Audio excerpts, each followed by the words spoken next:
Bonsoir, bonjour amis de partout. C'est avec joie qu'on se retrouve encore ici pour une nouvelle conférence et nous bénissons le Créateur parce que nous sommes de plus en plus nombreux. Sur YouTube, plus de 83 000 personnes à venir à l'école du savoir parce que la vie, c'est une école et on ne doit jamais arrêter d'apprendre, qui que l'on soit. Surtout lorsque on est dans le champ de Dieu, parce que le Seigneur lui-même, il nous forme toujours par son esprit afin qu'on puisse aussi transmettre la vie aux autres. La Bible déclare en Actes des Apôtres, chapitre 10, verset 38, que vous savez que Dieu a moins de force et d'esprit, Jésus de Nazareth, qui va de lieu en lieu pour faire du bien et pour guérir tous ceux qui sont sous l'emprise du diable. Et la Bible déclare qu'il nous a transféré ce rôle en tant qu'ambassadeur pour Christ. Et il nous a transféré sans revêtement ce qu'il faut afin de bien accomplir cette tâche. Donc, c'est avec joie qu'on va passer du bon temps ensemble. Sentez-vous aimés et salués, vous de partout, à travers la planète.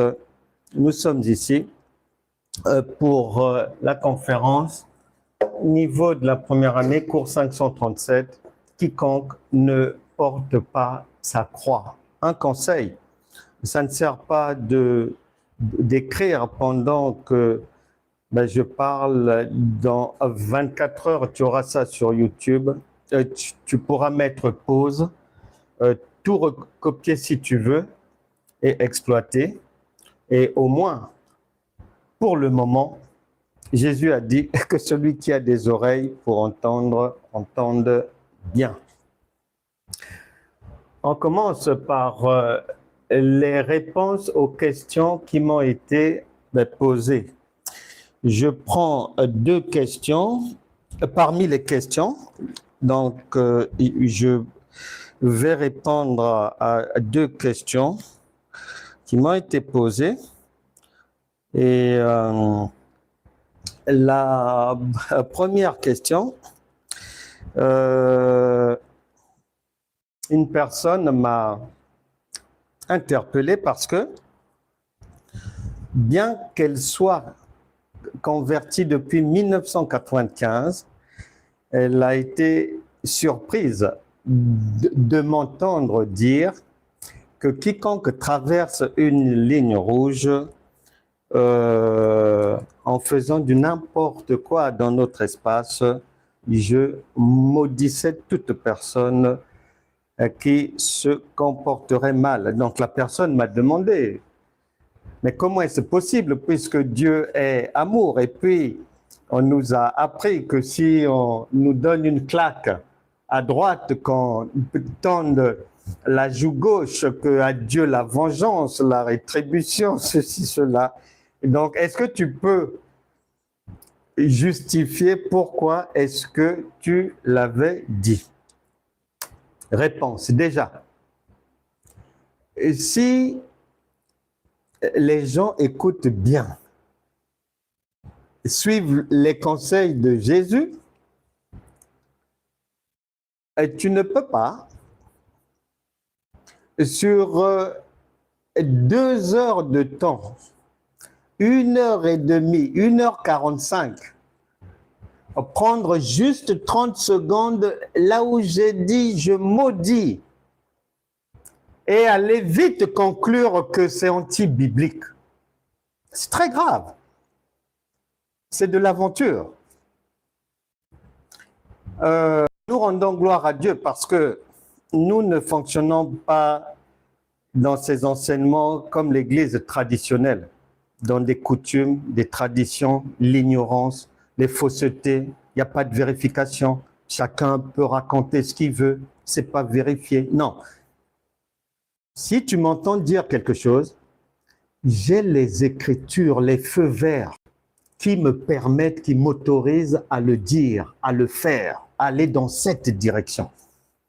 Donc, il ne faut pas me mélanger avec la pastorale coutumière et traditionnelle, non. Je refuse cela. Je refuse cela. Malédiction. Marc chapitre 11, verset 21. Pourquoi j'ai maudit et je n'hésite pas à maudire? Eh bien, je fais selon le modèle de celui qui m'a envoyé faire ce travail. Je respecte la parole, tel père, tel fils. 1 Jean chapitre 4, verset 17. Ici, en Marc chapitre 11, verset 20, il est dit ceci. Le matin, virgule, en passant, virgule, les disciples virent le figuier séché jusqu'aux racines, point. Pierre, virgule, se rappelant ce qui s'était passé, dit à Jésus, Rabbi, regarde, virgule, le figuier que tu as maudit a séché. N'oublions pas, pour ceux qui le savent du moins, pour ceux qui comprennent un peu les Écritures, que dans la pensée de Dieu, un arbre est un homme. Donc, ici, c'est un homme que Jésus a maudit parce que ce qui sortait de lui, ses fruits, les résultats venant de lui, conduite, comportement et compagnie, étaient en désaccord avec la volonté divine et Jésus l'a maudit. Mais ça ne s'arrête pas là. Ici, partout, les gens sont frappés à la moindre erreur de malédiction. Matthieu chapitre 11, verset 19. Le même Jésus dit à Pierre, comme mon Père t'a révélé, c'est par révélation que tu as compris mon enseignement, c'est sur toi que je bâtirai mon église. Quiconque que tu maudiras ici sur terre, tout ce que tu lieras dans les cieux, ça sera fait. Quiconque tu béniras ici, spirituellement, la personne aussi sera bénie. Mais ça ne s'arrête pas là. Bien avant, avec Abraham, Genèse chapitre 12, versets 1 à 3. Verset 2, le Seigneur lui dit, verset 2, 3, que quiconque te bénira, je vais bénir. Mais quiconque te maudira, sera maudit. C'est-à-dire quiconque viendra vers toi en amitié, en ami, en amical, gloire à Dieu. Mais quiconque viendra pour mettre des pots de banane, faire des coups bas, faire des conspirations contre toi, de jour ou de nuit, il n'y aura pas de miséricorde. C'est la mort. Mais vous ne lisez pas Actes des Apôtres, chapitre 13. Tu ne te souviens pas d'Élymas? L'apôtre Paul était en mission d'évangélisation et il arrive quelque part et il est en train de travailler. Il évangélise le proconsul.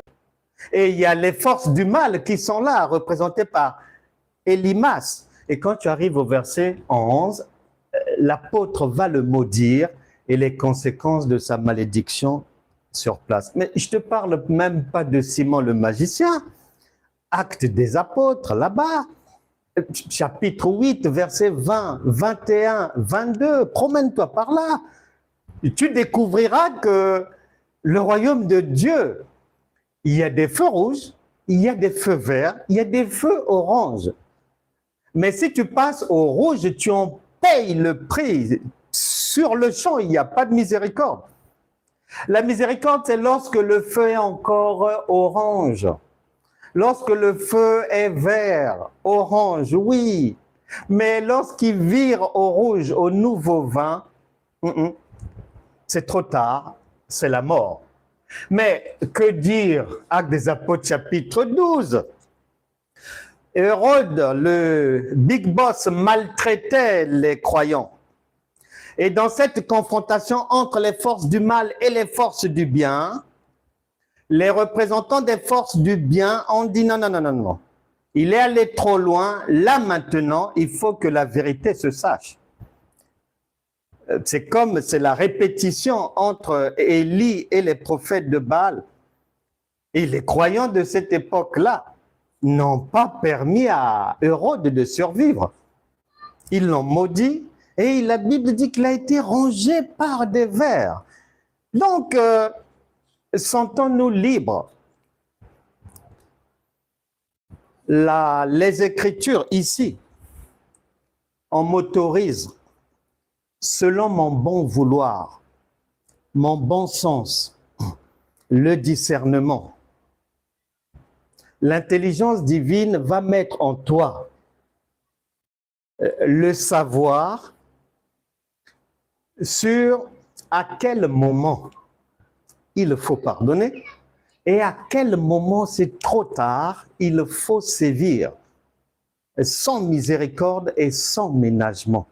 C'est écrit là-dedans, noir sur blanc. Maintenant, si vous ne savez pas, vous ignorez quels sont les feux rouges, les feux verts, les feux oranges. Moi, j'étudie la loi de mon pays. Donc, je marche dans le pays en connaissance de cause. Je sais à quel moment aller à gauche, à quel moment aller à droite. Et lorsque je m'engage, j'ai les autorisations ici, là. J'ai les autorisations. Plus grave, si je ne maudis pas, je serai sanctionné. Jérémie, si je suis gentil, gentil, gentil, Romains chapitre 11, verset 22, me fait le rappel que, attention, il y a la bonté de Dieu, mais n'oublie jamais la sévérité de Dieu. Parce qu'une maman, elle éduque ses enfants avec la carotte et le bâton. Jérémie chapitre 48, verset 10. Maudit soit celui qui fait l'œuvre de Dieu.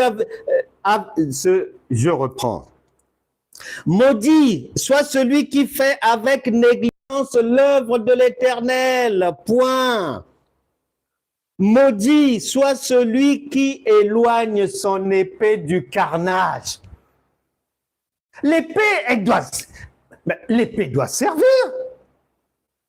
La parole est une épée à double tranchant. On doit l'utiliser. Il n'y a pas dans ce monde, le Créateur n'a pas créé ce monde où là où peut-être il y a la miséricorde, la pitié pour les canards boiteux. Non, il y a des limites. Dans la vie, il y a des limites.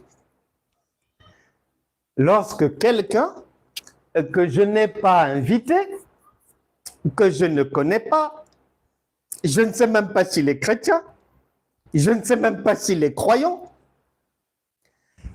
il ignore que lorsqu'il vient sur ma chaîne YouTube, il entre dans ma page Facebook, il entre sur mon TikTok, spirituellement, il est chez moi, il est sur mon territoire.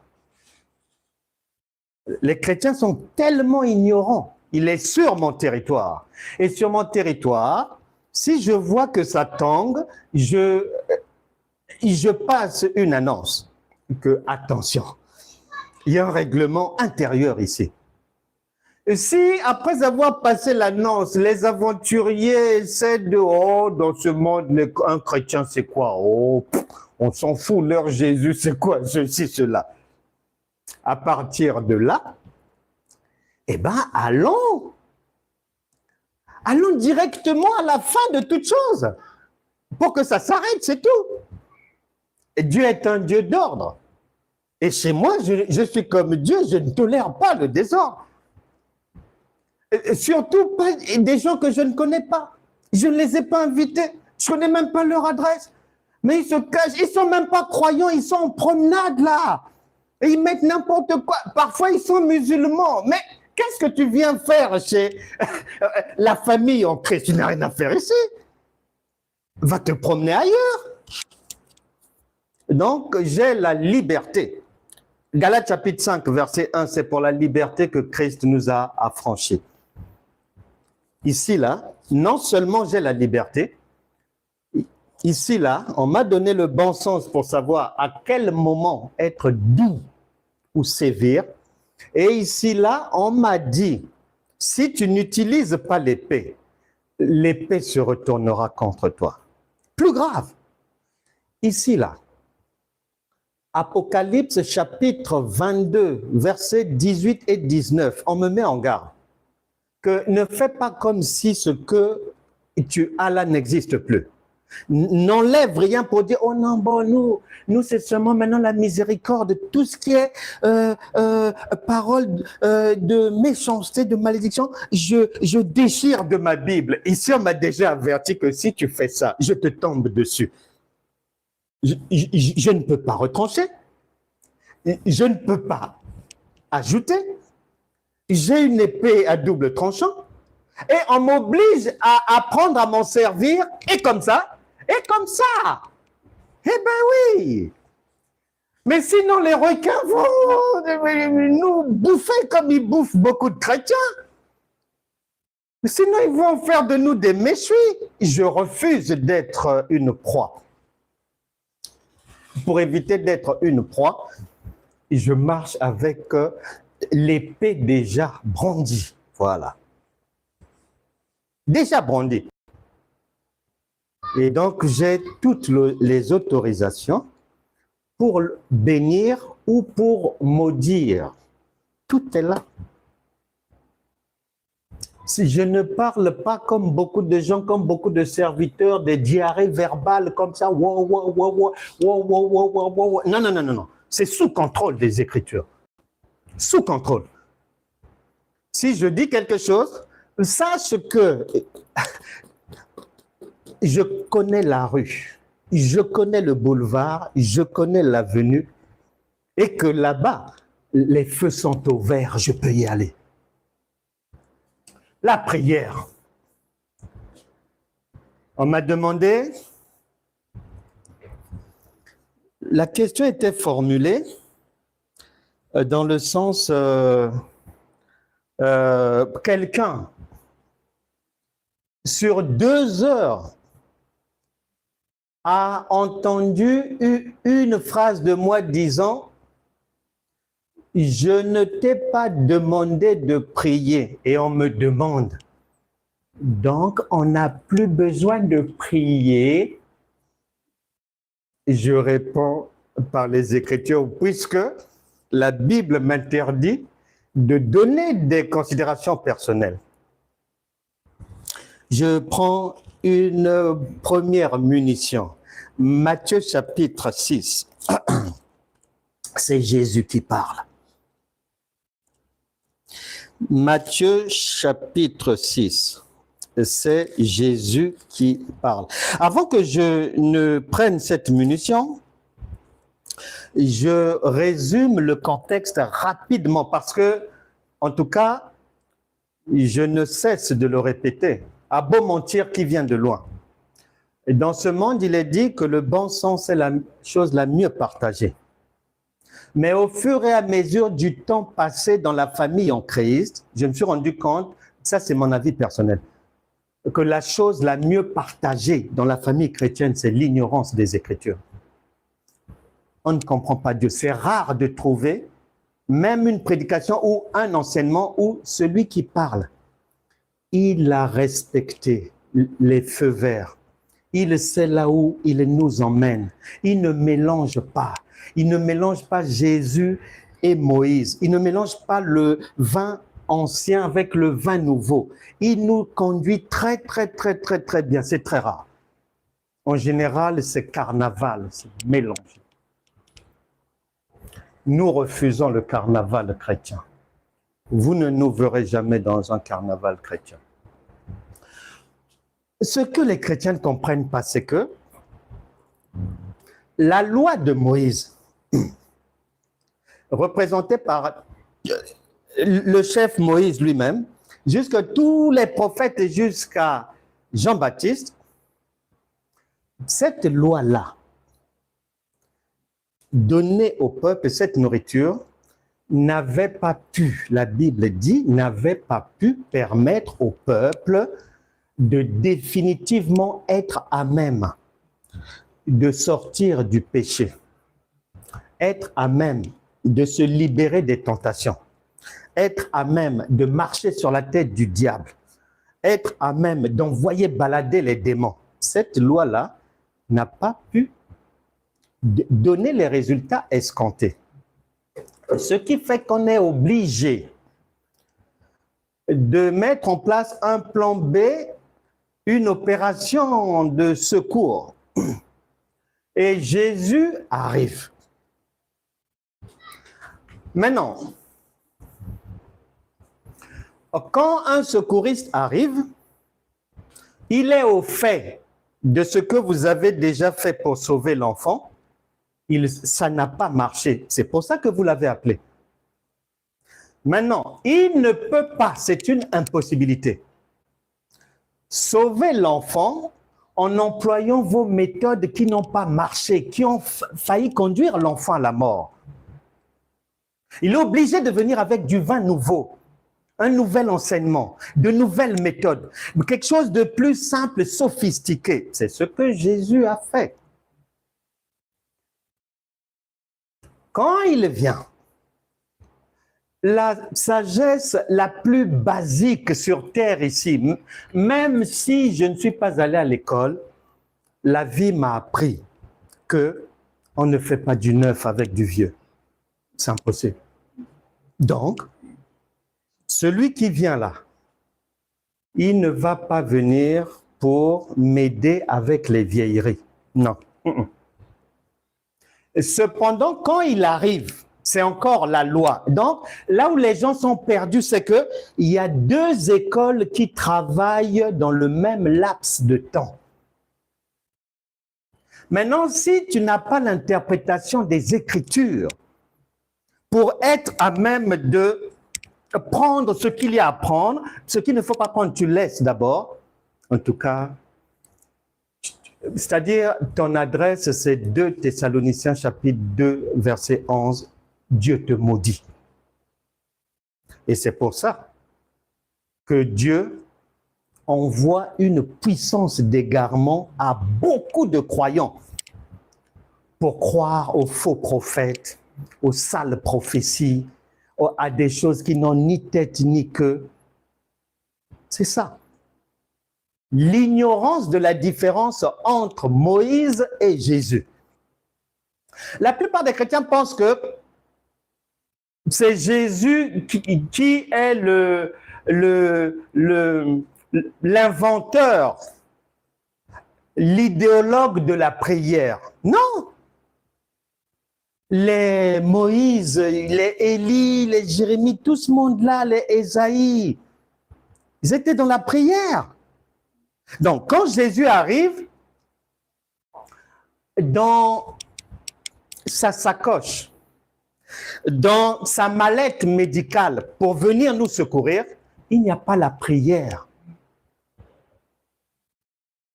Il n'y a pas la prière. La prière est déjà là. Les gens savent prier, jeûner, ceci, cela. Mais il ne peut pas venir nous aider avec du vieux vin. Ça ne marchera pas. Matthieu chapitre 6. Jésus se promène dans une rue. Il tombe. Et tu sais qu'il travaillait sous filature des autorités juives, des chefs de quartier, ceci, cela. Il était filé parce que toutes les dénominations qui parlaient de Dieu, toutes les écoles qui parlaient de Dieu, scribes, les zélotes, les madianites, les pharisiens, les sadducéens, les hérodiens, et tout ce monde, toutes les écoles-là, enseignaient un Dieu dont le secours doit être appelé, doit venir du dehors, d'un Dieu de l'extérieur. Donc, il faut faire le 18, les pompiers. Le 18. À New York, c'est, je crois, 001. Mais quelque chose comme ça. Le 17, police secours aussi, tu peux faire. Donc, à cette époque-là, tous les croyants, dans toutes les écoles là, l'enseignement, c'était l'enseignement de Moïse. Dieu est à l'extérieur du corps humain. En cas de difficulté, de maladie et autres, il faut qu'on le fasse venir de l'Himalaya. Voilà. Maintenant, quand Jésus vient, Jésus est la seule dénomination, la seule école qui donne un enseignement d'un Dieu qui n'est plus dehors, mais qui est dedans.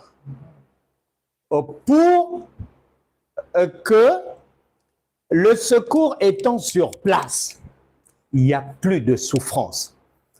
Aussitôt blessé, aussitôt soigné, bobo. Direct. Il n'y a plus à attendre, il n'y a plus « Oh, oui Seigneur, regarde-nous. Moi, avec mes enfants, mais la voisine ne nous permet plus de dormir et tout. Oh Dieu, et tu as dit dans ta parole, à toi la vengeance. Non, non, non, non, non. Jésus n'est pas venu pour la parlotte. Non, non, non, non. Il est venu pour nous donner la vie, une livraison de la vie en abondance. Maintenant, il marche dans une rue. Il est sous filature. Il croise des gens dans les prières de Moïse. Les Juifs sont dans les prières de Moïse. Il leur dit bonjour, bonjour. Matthieu chapitre 6, verset 7. Matthieu chapitre 6, verset 7. En priant, virgule, ne multipliez pas de vaines paroles, virgule, comme les païens. On fait d'abord pause là. Ce qui veut dire que dans la pensée de Dieu, tout ce que vous faites dans les églises là, prière d'intercession, de ce titre, la multiplication des vaines paroles là. C'est-à-dire, vous logez directement dans la catégorie des païens. Ailleurs dans la Bible, on vous appelle les chiens. Votre qualification, c'est l'homme animal. Dans Proverbe, là-bas, on dit de vous que vous êtes des proies. La vie va vous avaler. C'est ça. C'est écrit noir sur noir. Ne multipliez pas. Ah, Jésus dit, mais frères, doucement avec vos prières là. Comme les païens, virgule, qui s'imaginent qu'à force de paroles, ils seront exaucés. Donc, imagine-toi le nombre de chrétiens qui se plantent dans les veillées de prière, dans ceci, dans les nuits de la traversée. Oh Seigneur, nous sommes là, avant la fin de l'année 2025. On a voulu, Seigneur, t'adorer. Oh, nous t'adorons, Seigneur. Maintenant qu'on va rentrer en 2026, oh Dieu, prends le contrôle de ma famille. Oh Dieu, prends le contrôle de mes enfants. Oh Seigneur, ne permets pas au diable de rendre mes enfants malades en 2026. Il a trop fait en 2023, 2022,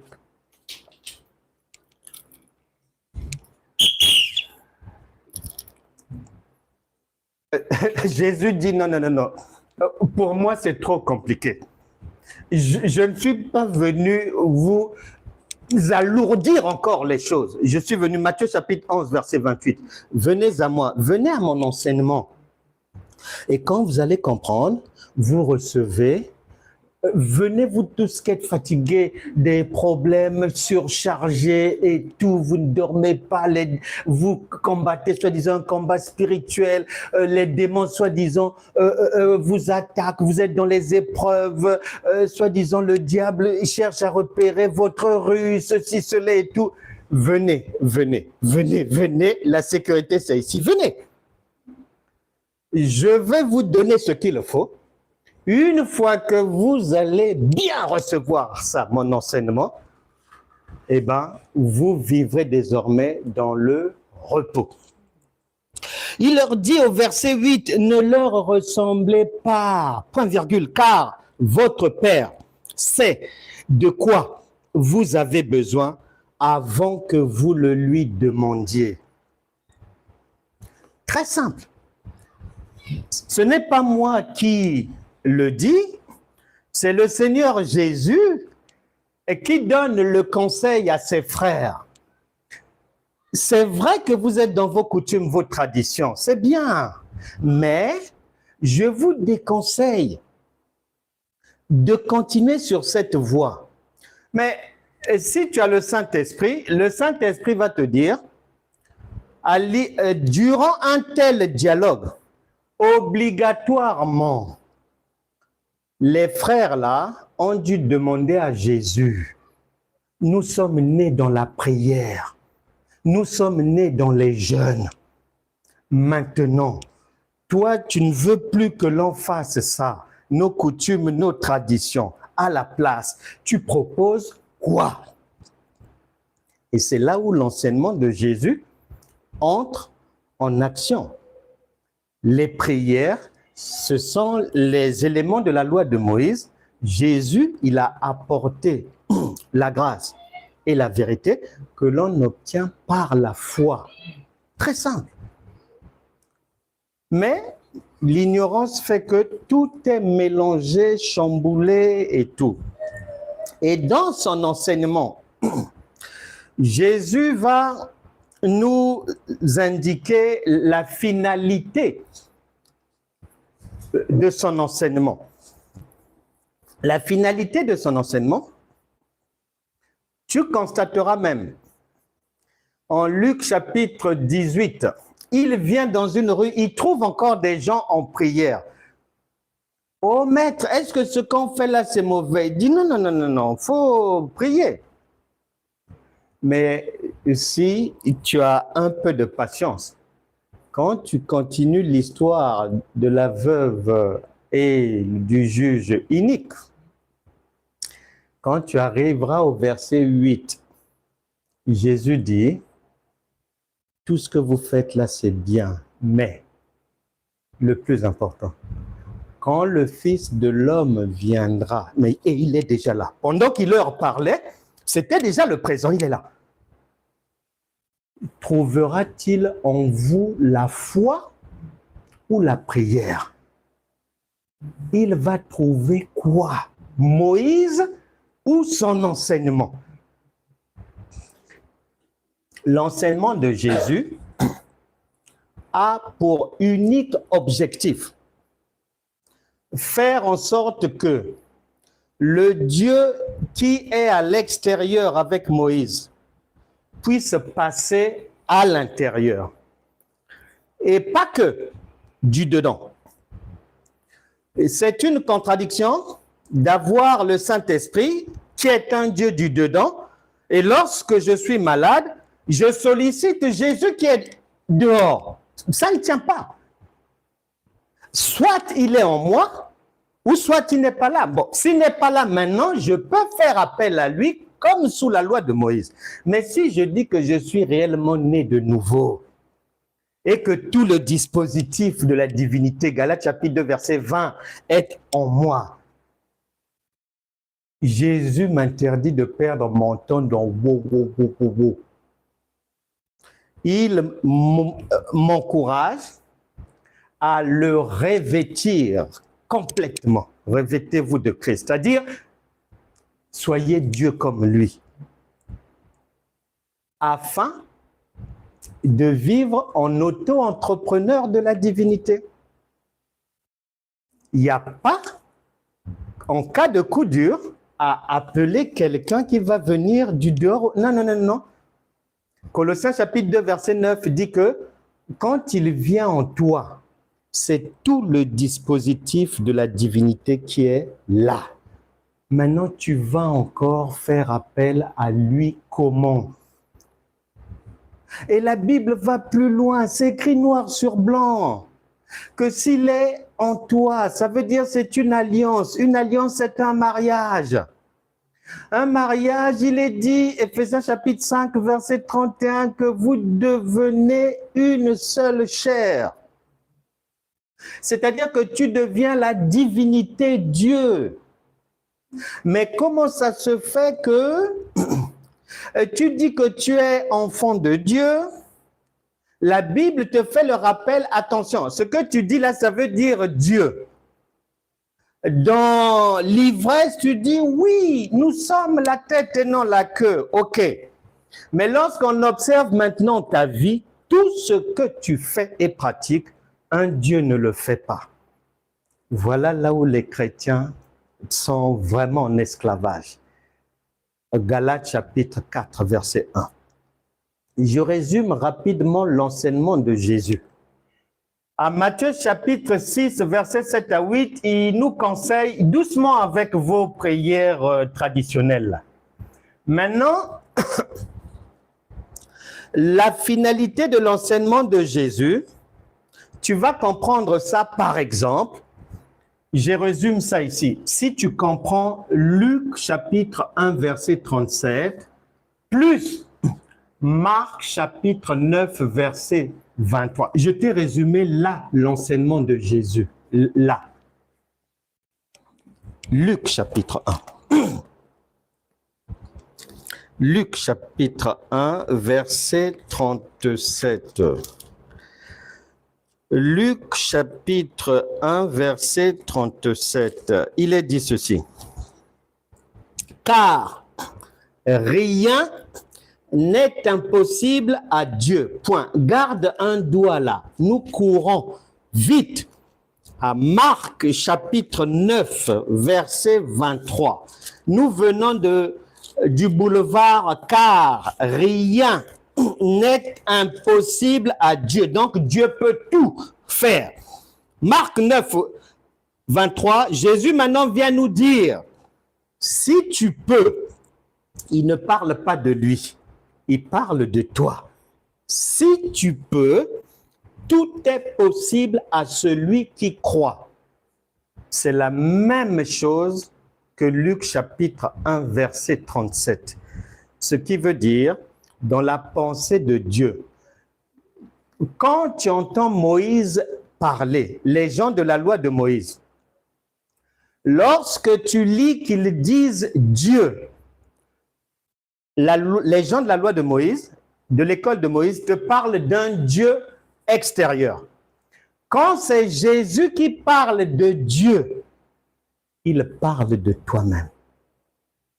Il ne te parle pas d'un Dieu qui est... Non. Il parle de toi-même. Différence entre Moïse et Jésus. Moïse, quand il nous parle de Dieu, c'est un Dieu du dehors. Jésus, quand il nous parle de Dieu, c'est nous-mêmes. Parce qu'il sait que si quelqu'un n'est pas divin, mais il y a des difficultés sur la planète Terre, tu ne pourras pas sortir de là. C'est pour ça qu'il avait dit à Moïse, Exode chapitre 7, verset 1, écoute, je te fais Dieu. Et Ecclésiaste chapitre 13, verset 15 dit qu'il n'y a rien de nouveau sous le soleil. Dieu ramène ce qui a été. Donc toi aussi, si tu es réellement en Christ, tu es Dieu. C'est ce que Jésus enseigne. Que rien n'est impossible à Dieu. Après, il vient dire que si tu crois vraiment, tout te sera possible. Or, tout le monde sait que tout est possible à un Dieu. Donc, dans sa pensée, celui qui a son esprit, c'est un Dieu. Point final. Donc, Jésus n'est pas venu pour nous apprendre à prier. Non, les gens savaient déjà prier sans les choses de Moïse. Il est venu pour nous transférer la divinité, sa divinité, par l'enseignement de la foi révélée, afin que l'on puisse se soustraire très facilement des problèmes de la vie, que ce soit maladie, que ce soit ceci, que ce soit... Peu importe le problème. C'est là où se trouve la différence entre l'enseignement des écoles de Moïse et l'enseignement de l'école de Jésus-Christ. Et laisse-moi te dire, l'école de Jésus est la seule qui enseigne un Dieu du dedans. Toutes les autres, c'est un Dieu du dehors. Raison pour laquelle la Bible dit il n'y a rien de nouveau sous le soleil. Aujourd'hui, c'est pareil. Partout là, c'est un Dieu du dehors. Mais ici, c'est un Dieu du dedans. Donc, c'est toi-même. Nous ne sommes pas des rêveurs. On n'attend pas un Dieu qui va venir du Panama pour nous délivrer. Non, non, non, non. Il est déjà là, sur place, sur site. Donc, pour aujourd'hui, notre chantier, le plat de résistance, Luc chapitre 14, versets 25 à 35. On va attaquer cette montagne parce que la fausseté et puis l'ignorance, c'est le lot beaucoup plus que l'on peut trouver dans le monde chrétien. À travers cette conférence, on va encore démontrer que la pensée générale des chrétiens sur cette parole-là est fausse, complètement fausse. Et j'ai toujours, depuis ma conversion, entendu les mêmes choses concernant la croix, les mêmes choses. Tout le monde parle de la croix comme ça, la croix, Jésus, la souffrance, les larmes, ceci, cela. Chacun doit porter sa croix. Tout le pataquès là, c'est pareil. Depuis 20, 25, 30 ans, c'est pareil. Mais aujourd'hui, le Saint-Esprit va te permettre de comprendre que cette compréhension-là, c'est le lait, c'est celle des enfants. C'est pour les chrétiens qui sont chez la nounou. Et les gens ne grandissent pas dans le Seigneur. D'année en année, on parle des mêmes choses, les mêmes choses. Non, ici, c'est une montagne. Il faut la gravir. Luc chapitre 14, verset 20. Luc 14, verset 25. Nous allons faire l'échographie de ce passage afin que les écailles sur les yeux de chacun puissent tomber et que vous puissiez passer à une compréhension supérieure des Écritures lorsque l'Écriture est interprétée. Luc chapitre 14, verset 25, je lis. De grandes foules faisaient route avec Jésus, point, il se retourna, virgule, et leur dit, 2 points. Faisons pause d'abord là. On dit, des foules font route avec Jésus. N'oublie jamais qu'il n'y a rien de nouveau sous le soleil. Aujourd'hui aussi, il y a beaucoup de chrétiens, chrétiennes, beaucoup de croyants. Il y en a partout, il y a des foules. Maintenant, qui suivent Jésus. Or, Dieu est un Dieu d'ordre. Il ne prend jamais quelqu'un en traître. Et l'enseignement de Jésus, la foule qui suit, Jésus avait prévenu tout le monde. Il prévient toujours, c'est un sage. Amos chapitre 3. Amos chapitre 3. Versets 3 à 4. 2 hommes marchent-ils ensemble sans en être convenus? Les foules suivent Jésus. Et dans l'enseignement de Jésus, quiconque est prévenu que pour marcher avec lui, vaut mieux s'entendre, c'est-à-dire comprendre ce qu'il dit. Maintenant, lui, il dit que sa parole, c'est un mystère de Christ. Il faut l'interprétation. Il faut une explication, il faut la révélation pour me comprendre, parce que c'est de l'ombre. C'est une parabole. Ici, quand tu rentres dans le pays, c'est un pays sans lampadaire. Maintenant, la lumière se trouve dans ta personne. C'est toi qui vas éclairer le pays. Il dit, 2 hommes marchent-ils ensemble sans en être convenus? Nous répondons non. Même sur terre ici, tu ne peux pas t'associer dans le commerce avec quelqu'un si au préalable, vous ne vous êtes pas entendus. C'est impossible. Même pour aller inscrire l'enfant à l'école, si tu n'as pas rempli des documents, Si on ne t'a pas posé des questions, si on n'a pas vu l'enfant, si tu n'as pas fourni certaines pièces, tu ne peux pas, c'est-à-dire l'établissement ne peut pas prendre ton enfant. Il faut d'abord une entente. Verset 4. Le lion rugit-il dans la forêt sans avoir une proie? C'est-à-dire que la sagesse de Dieu commence par prévenir tout le monde que deux personnes ne peuvent pas marcher ensemble sans au préalable une entente. Maintenant, le verset d'après vient te donner l'identité de l'autre personne, pas toi, l'autre d'abord. Et son identité, il s'appelle le lion. Et tu sais bien que Dieu est un feu dévorant, et c'est le lion qui dévore. Et tu sais que le visage de Dieu a 4 faces. Ézéchiel l'a dit, Jean dans l'Apocalypse nous a enseigné cela. Et les 4 faces, la première des faces, tu liras, on te parle du lion. Ensuite, il y a l'agneau, il y a l'aigle et il y a l'homme.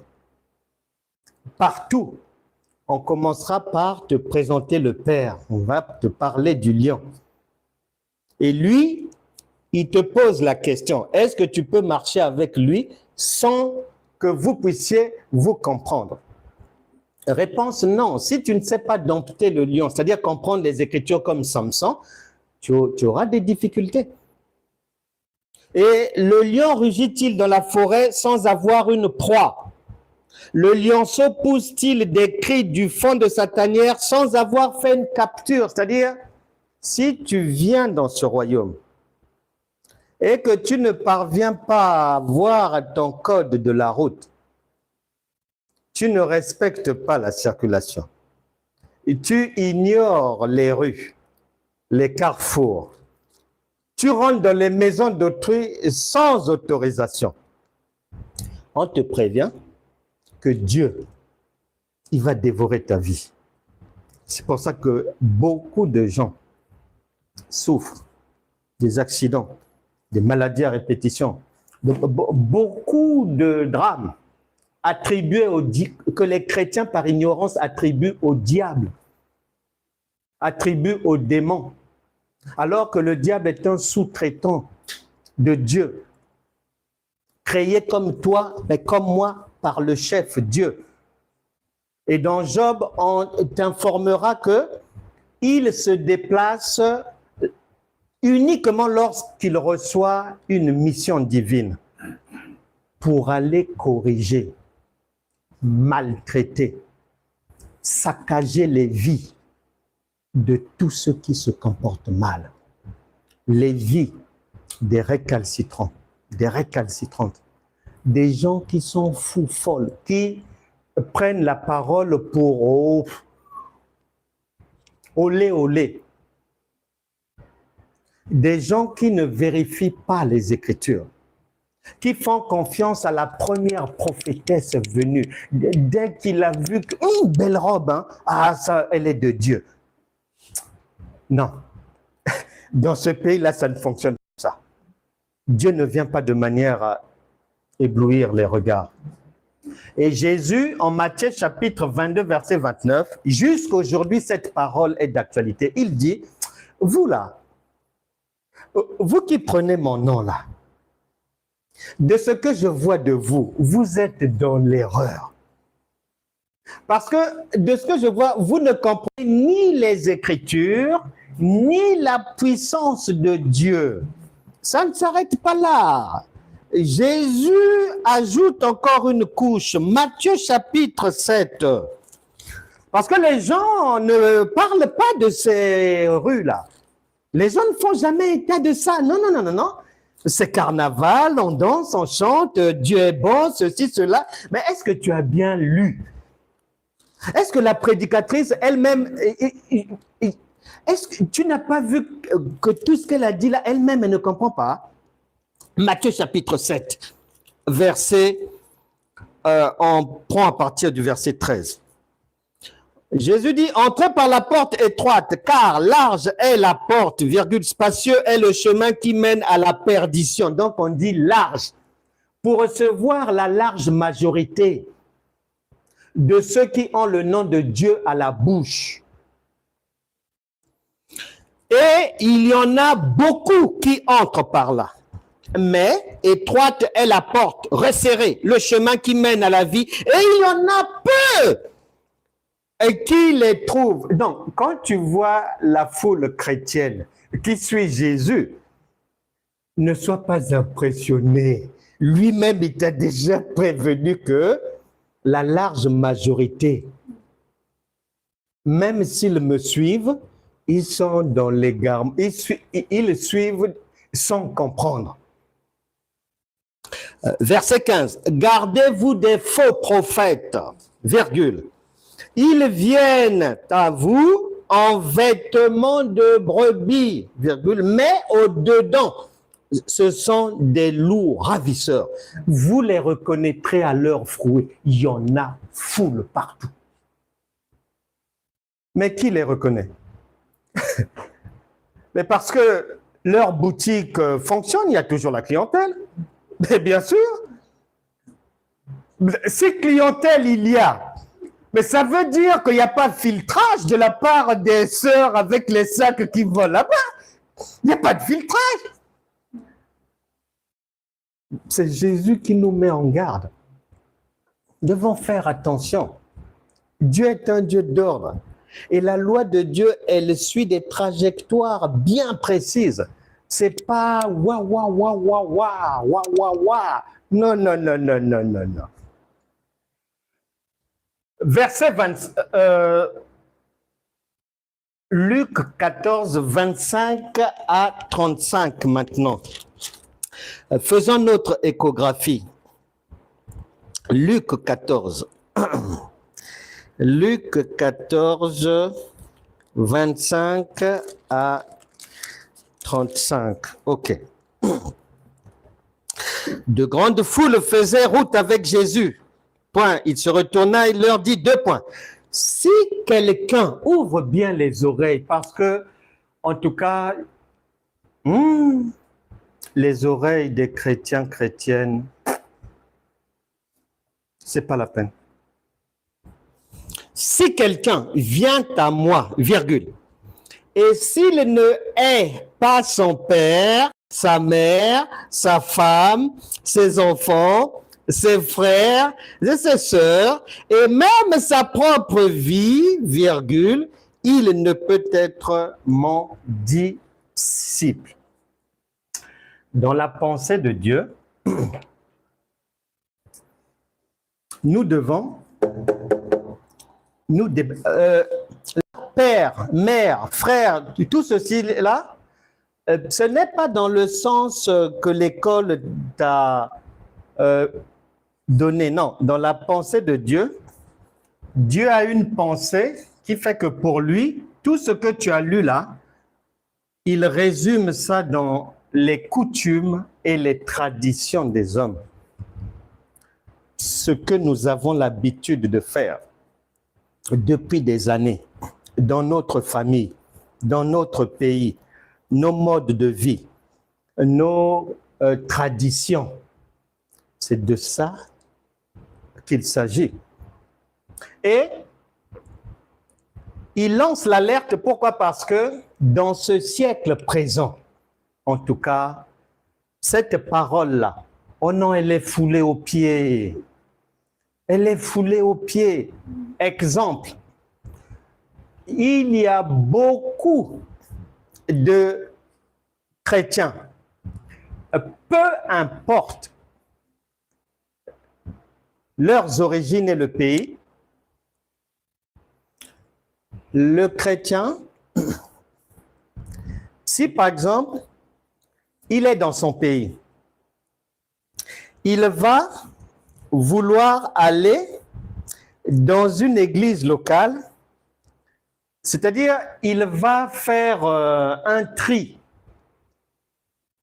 D'autres vont choisir une église familiale, d'autres vont choisir une église où ils connaissent quelqu'un par affinité. D'autres vont choisir une église ethnique, clanique. Et quand les gens vont se retrouver à l'étranger, il y a un réflexe. Un Français, s'il se retrouve à Sofia en Bulgarie, s'il est chrétien, dans sa recherche, il va d'abord et avant tout chercher une église française. Et quand tu vas à New York, ça saute aux yeux. Tu tournes dans telle rue, église arménienne. Tu tournes là-bas, bulgare. Tu tournes là, roumaine. Tu tournes là. Non, chacun est dans ses coutumes et ses traditions. Ici, on a dit, ne faites pas ça.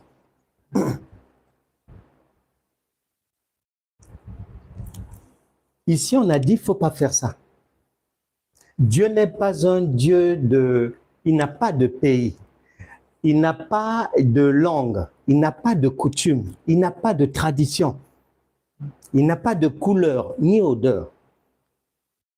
Mais dans la pratique, la majeure partie des chrétiens ne respectent pas ce panneau, ce feu orange. Ce n'est pas respecté. Chacun, les gens pensent que, bon, l'essentiel, je me retrouve à un endroit où on parle de Dieu, c'est bon, Dieu est là. L'affaire est pliée. D'ailleurs, il a dit dans sa parole, là où 2 ou 3 sont réunis en mon nom, je suis là, c'est bon. C'est bon. C'est plié. Maintenant, cette personne-là, tu auras beau brandir le verset, elle sera aveuglée. On est déjà 20. Le Seigneur avait dit au moins 2 ou 3, le quorum. Non, c'est bon. Ici, on a dit non. C'est pas comme ça. Verset 27. Et quiconque ne porte pas sa croix. Les chrétiens, les gens font des séminaires sur la croix. Les gens font des doctrines. Comme ton père a souffert. Ça veut dire que toi aussi, si tu es fille fidèle, fils fidèle, il faut aussi que tu portes ta croix comme ton père. Le Seigneur est venu pour souffrir par amour pour nous. Nous aussi, nous devons souffrir comme lui de manière à ce qu'on puisse vivre aussi les meurtrissures de Christ. La Bible déclare, dans le psaume 119, verset 66, l'Éternel, donne-moi l'intelligence et le bon sens. Or, la plupart des chrétiens n'ont ni intelligence ni bon sens. C'est la robotique. On fait des choses qu'on a entendues depuis 30 ans, depuis 25 ans. Les aînés avaient fait ça. Ceux qui sont venus après, ils ont fait. Nous aussi, il n'y a pas à aller à droite, à gauche. On pratique seulement. Ah non, toi, tu cherches trop à comprendre. Ah non, on dirait que toi, tu veux rentrer dans la rébellion. Fais seulement. Ah, les autres font. Mais qu'est-ce que tu cherches? Mais toi aussi, dans les temps de la fin, tu ne vois pas que Satan est debout déjà? Il est derrière nous. À quel moment tu vas encore chercher à réfléchir? Le Seigneur revient bientôt. Non. Non.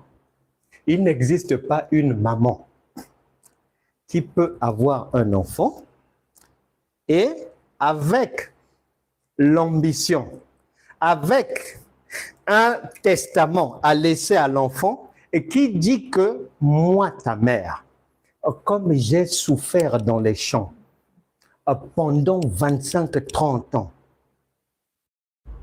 si tu m'aimes, si tu veux m'honorer, souffre comme moi. Ça n'existe pas. Là, il faut un carton rouge. Non, ça n'existe pas. Donc, rien que sur la base du bon sens, si tu connais l'adresse Psaume 119, verset 66, la pensée que, comme il a souffert, tu dois aussi souffrir, elle tombe à l'eau. Rien que sur la base du bon sens. Non, ça tombe à l'eau. Non seulement ça tombe à l'eau, mais Luc chapitre 2, verset 52.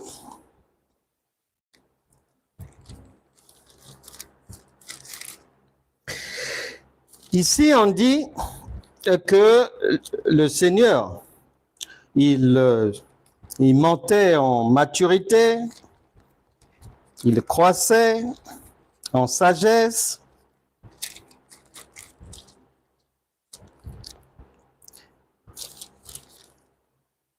Luc chapitre 2, verset 52.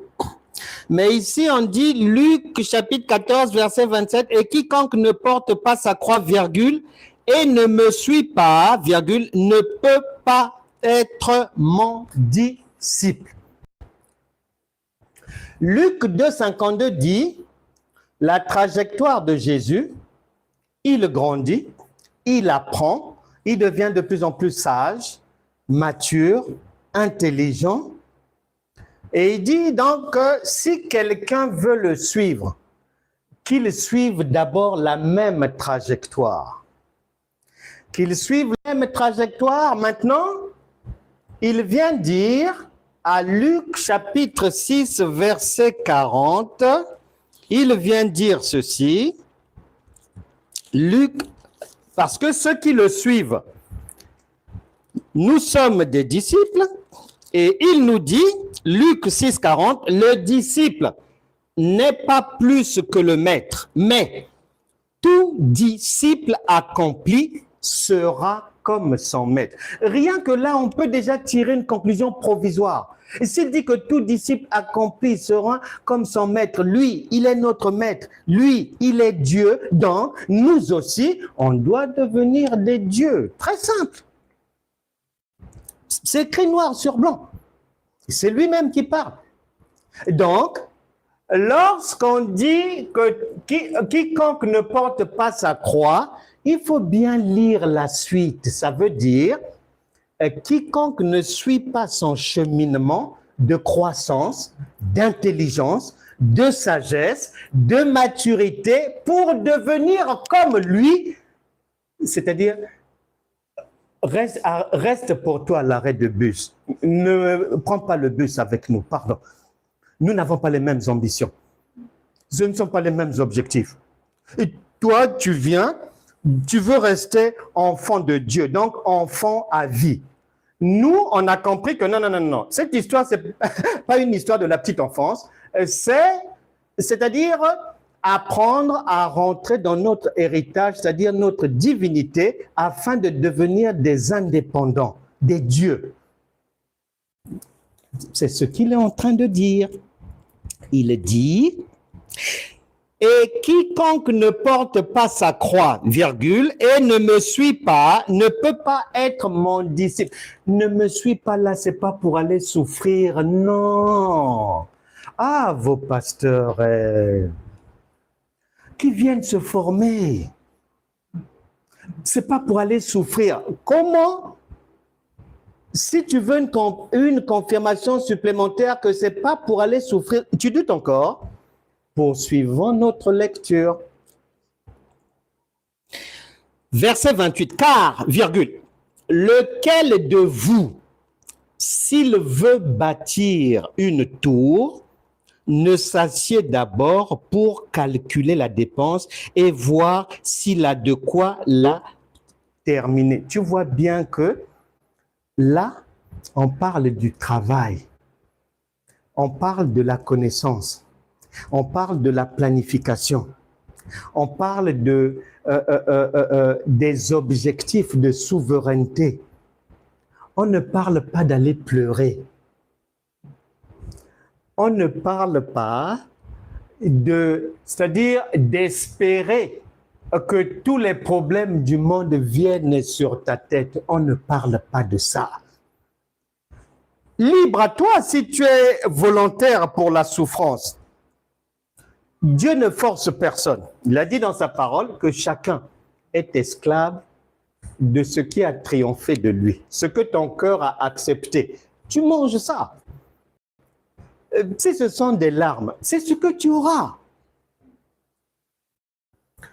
Donc, il ne s'agit pas de porter du fer en croix sur le dos, souffrir ou d'attendre de recevoir des uppercuts du diable la nuit. Il ne s'agit pas de ça. C'est pas ça, porter sa croix.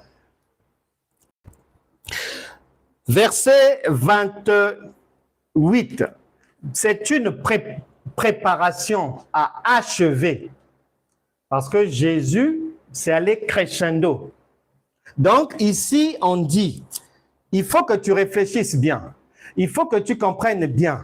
Il faut que tu te charges d'une planification, d'une connaissance à même de t'emmener à aller atteindre les objectifs de Dieu. Voilà, c'est ça. C'est ça. Que tu sois sûr que tu as compris. Que tu sois sûr que tu as eu la révélation. Que tu sois sûr que tu es dans la foi de Jésus et non dans les choses de la loi de Moïse.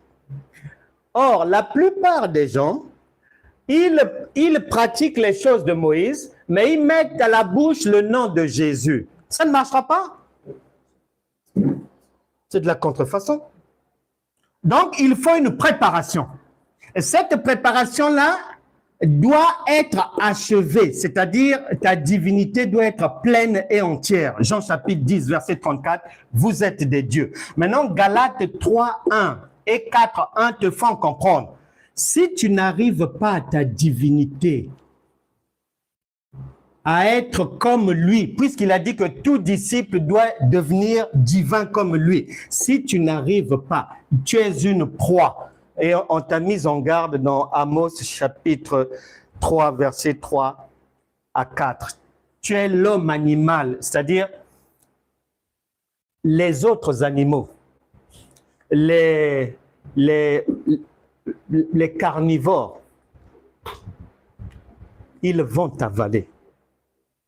1 Corinthiens chapitre 2, verset 14. Je le répète pour la énième fois. Contrairement à ce qui se distille dans la population chrétienne, Dieu, Jésus, est venu nous enseigner la divinité transmise. Maintenant, dans cet enseignement, il n'y a pas plusieurs alternatives. Soit tu deviens Dieu et tu vas vivre dans la paix, dans le sabbat, dans le repos, dans l'abondance, ou soit tu n'es pas Dieu, donc tu es une proie. Et la vie va t'avaler copieusement. Avec des séjours maison-hôpital, maison-hôpital, maison-hôpital. Ce genre de séjour. Dieu n'a prévu que deux voies. Soit tu es esclave, ou soit tu es divin. Soit tu es homme animal, 1 Corinthiens chapitre 2, verset 14, ou soit tu es homme spirituel, donc Dieu, 1 Corinthiens chapitre 2, verset 15. Il n'y a pas une troisième voie. Verset suivant, il est dit, verset 29, de peur qu'après avoir posé les fondements, virgule, ne puisse l'achever et que tous ceux qui le verront ne se mettent à le railler. Eh bien sûr, parce que dans Amos, on t'a prévenu que tu dois tout faire pour comprendre cette histoire. Si tu ne comprends pas, la vie sera un échec. C'est ce qu'on est en train, que Jésus nous enseigne à Luc chapitre 14, en disant, il faut bien vous préparer. Il faut bien vous former. Il faut tout faire pour bien comprendre mon enseignement. Parce que si vous échouez dans cette histoire, comme beaucoup de chrétiens font, ils nous rejoignent dans le royaume de Dieu. Très bien. Maintenant, ils ne savent pas que le royaume de Dieu commence au portail. Au lieu de tout faire pour rentrer dans la maison des trésors, non, ils sont en balade dans la cour, ils sont là-bas, poulailler, ceci. Mais là-bas, ce n'est pas l'intérieur de la maison. Il faut entrer dans la maison du trésor, c'est la connaissance. C'est que là-bas, avec les poules, les rats, les cochons, C'est pour ça que Jésus vous a envoyé dans l'eau, puisque pour Jésus, les ignorants, il les appelle les porcs. Et c'est là où on envoie les démons. Mais puisque les faux prophètes, les faux docteurs, les faux sont là pour donner de la nourriture qui est démoniaque. C'est pour ça qu'il y a beaucoup de chrétiens.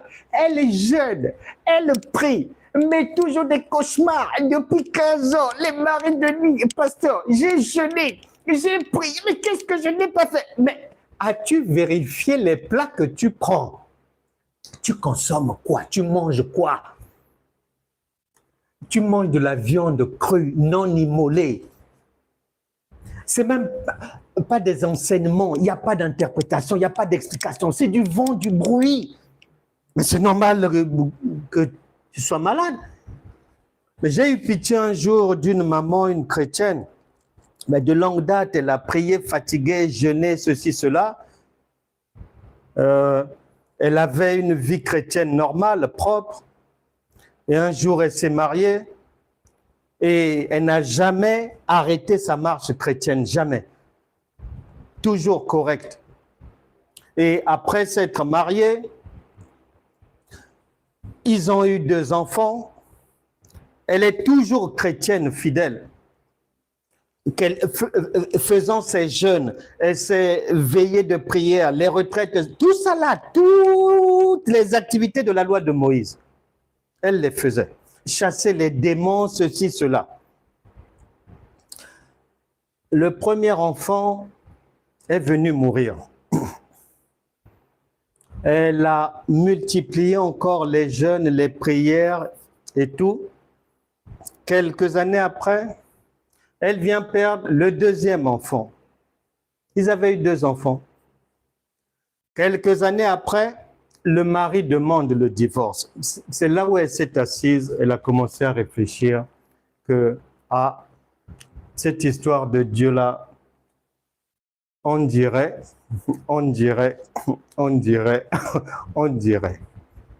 je ne comprends plus rien. Oui, parce que quand on loupe le départ, c'est fichu. Quand on met la charrue avant les bœufs, vous pouvez chanter, faire ci, cela. Ouh, vous êtes déjà sur la mauvaise autoroute. Mais même si vous roulez à 380, mais c'est pas parce que vous roulez à 380 km/h que ça veut me dire que vous allez vous retrouver par transmutation sur la bonne autoroute. Non, vous êtes déjà dans l'erreur. Roulez, continuez à rouler. Verset suivant. Verset 30.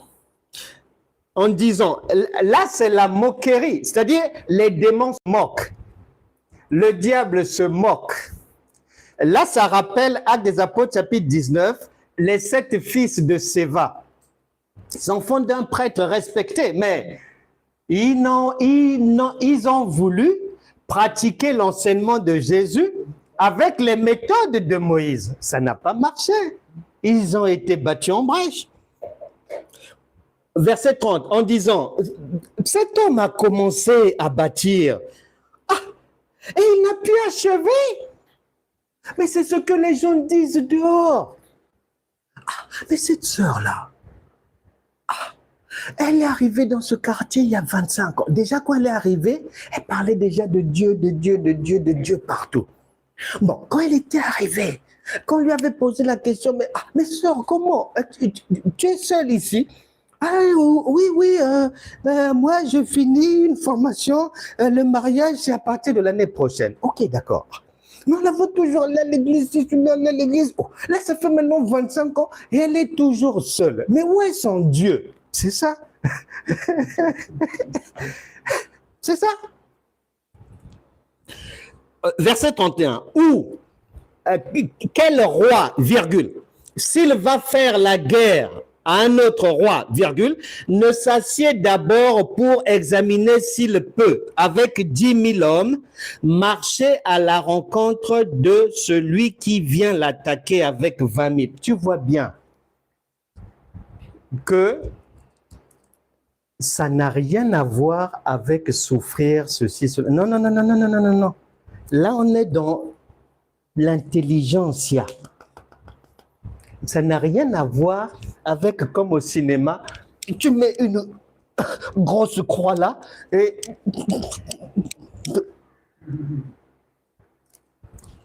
Mais tu n'as pas vu qu'il y a des sectes, des fois, qui font ce genre de choses, avec des croix et tout, ils font des animations, tout. Mais d'autres s'immolent même, on met les chaînes, ceci, cela, des croix lourdes en train de souffrir comme soi-disant le Seigneur. Il ne s'agit pas de ça. Il ne s'agit pas de ça. Il s'agit de tout faire. 2 Pierre chapitre 1 verset 5. Faites tous vos efforts pour joindre à votre foi la connaissance, de tout faire pour aller au bout du revêtement réel de Christ.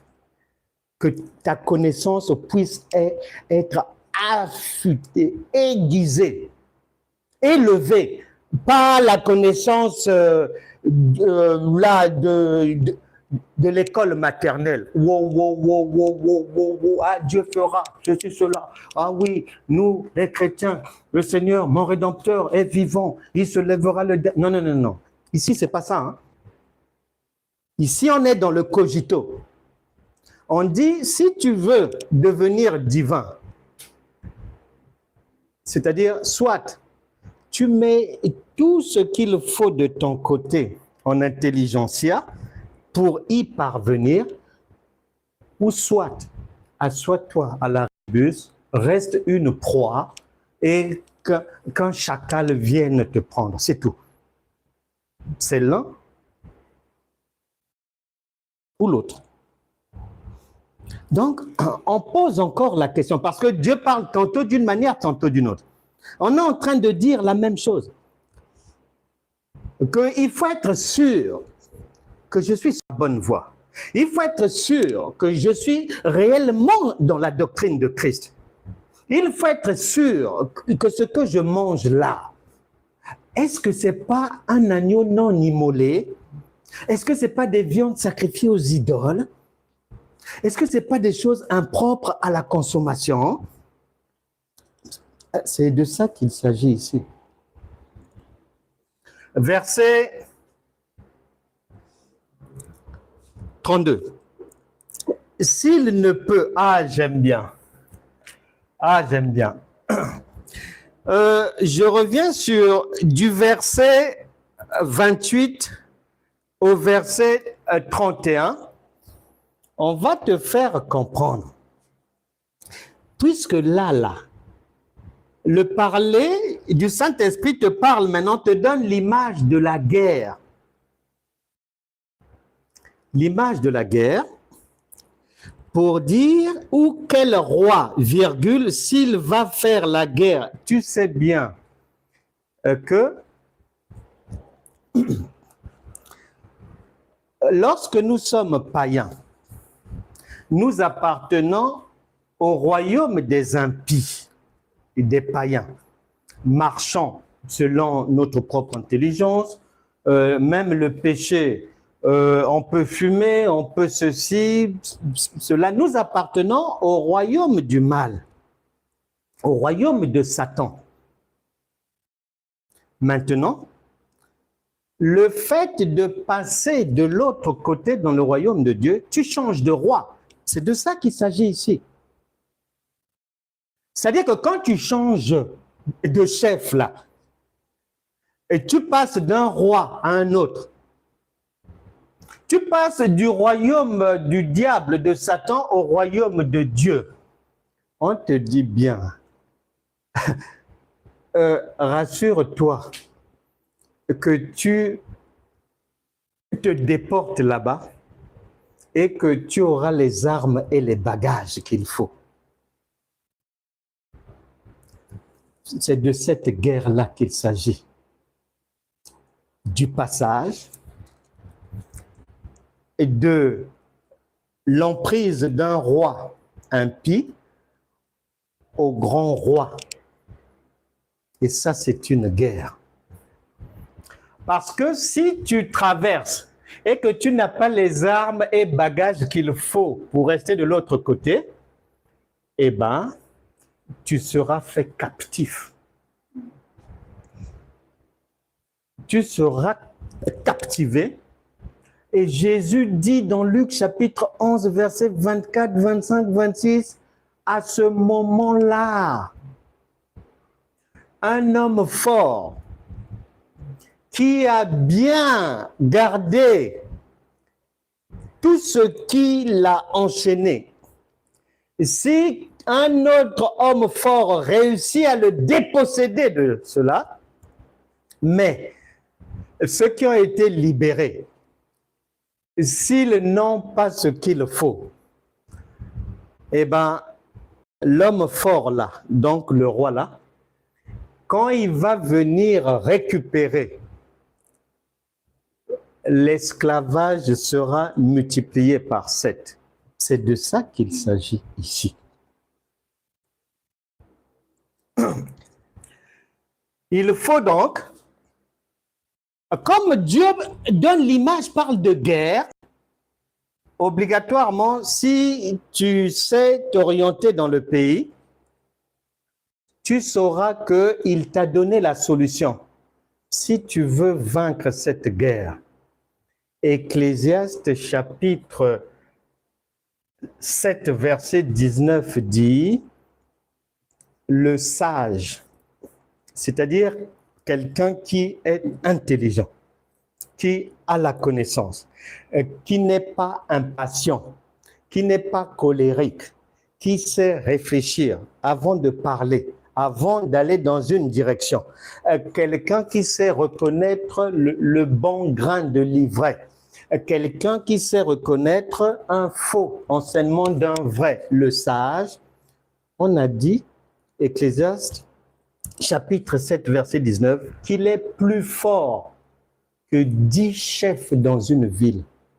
Donc, par là, Dieu te donne la solution que dans cette guerre-là, si tu veux être plus que vainqueur, il te faut grandir en sagesse, de manière à ce que cette sagesse va te permettre d'avoir un bon sens de l'observation de la nature, une connaissance, une sagesse, l'amour, l'intelligence, l'interprétation des Écritures. C'est de ça qu'il s'agit. C'est-à-dire, le Saint-Esprit te conseille d'aller acquérir cette sagesse-là pour que dans ce combat-là, puisque Matthieu chapitre 11, versets 11 à 12, là-bas on t'a déjà dit, depuis les temps de Jean-Baptiste jusqu'à présent, le royaume de Dieu est forcé et ce sont les violents qui s'en emparent. Donc il y a une guerre entre deux royaumes.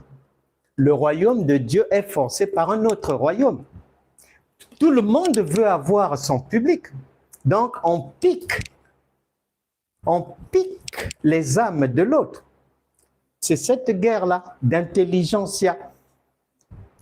Et comme les chrétiens, c'est comme s'ils n'ont pas de cerveau. La Bible dit la nature elle-même ne vous enseigne-t-elle pas? Regarde dans la nature, on n'en parle pas. L'une des plus grandes guerres est permanente, discrète, permanente, et c'est une guerre que les pays modernes se livrent, une guerre de l'intelligence, guerre informatique, guerre des renseignements militaires, guerre des renseignements sur la fabrication des armements, l'espionnage. Mais on n'en parle pas à la télé. Hein. Ne compte pas sur TF1 pour te parler de ces activités-là. Non, nulle part. Les yeux dans la société ne voient pas, mais c'est la plus grande des guerres, là où tout le monde met beaucoup de milliards pour aller voler les informations, pour espionner l'autre, pour même payer, c'est-à-dire débusquer des agents qui sont là-bas, qu'on puisse les payer, qu'ils viennent travailler pour nous. Ça se fait tous les jours. C'est de ça qu'il s'agit. Et il y a cette guerre-là entre le royaume du bien et le royaume du mal jusqu'aujourd'hui. Verset 22. S'il ne le peut, virgule, tandis que cet autre roi est encore loin, virgule, il lui envoie une ambassade pour demander la paix. Ah, là c'est triste parce que ici, là c'est pas la paix de Dieu. Si tu n'as pas les armes qu'il faut, si tu n'as pas l'intelligence qu'il faut, tu ne peux plus trop te lever contre le diable parce qu'il t'a cogné. Donc, tu t'assois maintenant, tu deviens sage là où on dit, on va combattre contre le diable. Tu dis, ah non, moi, je ne veux pas de problème. Tu achètes une paix, mais des lâches, des vaincus. C'est ce que Dieu dit. La paix des ignorants, des vaincus. Jean chapitre 14, verset 27, il dit, je vous laisse, je vous donne ma paix, mais pas la paix des hommes.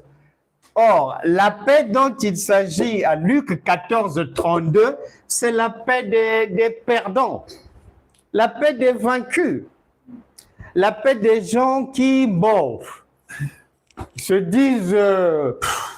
Jésus revient bientôt, hein? Donc, la paix des gens qui se disent, là où on enseigne, oh non, Seigneur, ne vous en faites pas, même si vous souffrez dans ce monde, c'est pas grave, puisque le prince de ce monde est venu, c'est lui qui règne ici. Nous régnerons dans l'éternité. Prenez patience. Il y a des enseignements comme ça. C'est les enseignements des perdants, des lâches, des ignorants. Non, même si on souffre ici, nous jouirons là-bas dans nos bénédictions. Mon héritage, je vais le manger là-bas. Tu ne mangeras nulle part.